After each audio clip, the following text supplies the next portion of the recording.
जी दोस्तों तो असीं पहुँच गए दरबार शरीफ के उत्ते जुम्मे शाह सरकार के गट्टी पिंड दे विच।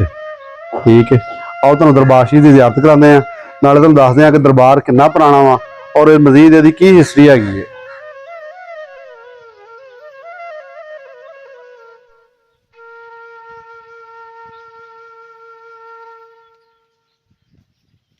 इस दरबार शरीफ के अंदर दो कब्र है।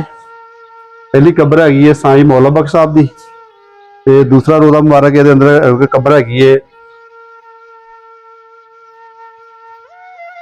बाबे जुम्मे शाह सरकार की। असल जो दरबार है बाबे जुम्मे शाह सरकार के नाम से मशहूर है।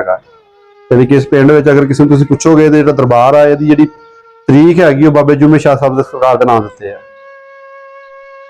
एक इतने रोज़ा कब्र काफ़ी सारिया होर भी हैगियां इन्होंने जी कोई अजीज़ोकार ने या कोई इन्होंने जनन वाले ने उन्होंने एक यह कब्र हैगी है। ये दरबार शरीफ है बाबा जी गट्टी वाले। इधर अंदरों व्यू दिखाओ जी।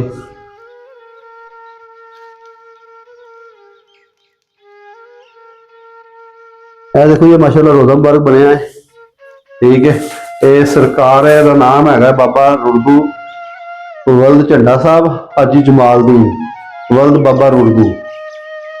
ठीक है, इन्हों की फौज जी सऊदी अरब शहर मक्का च हुई सी। ठीक है, ते बाकी तरीक उत्ते लिखी हैगी विसाल का लिखा है।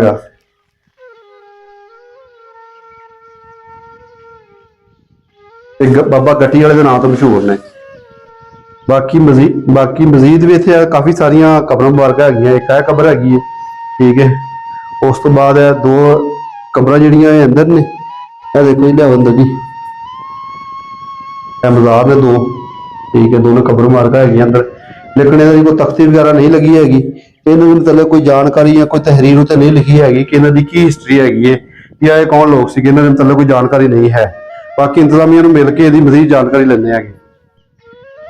बाकी है कोई चिराग वाली जगह है जोड़े कीर्तनमान लोग ने इतने आके दिए चलाते हैं जुमेरात वाले दिन। क्योंकि जिन्होंने को अपनी आस मुराद जो भी कोई तरीकाकार हर बंदे का मनने वाले का वो अपना इतने आके तेल शेल पाते हैं तो अपना जनाब जी इतने चिरागा करते हैं।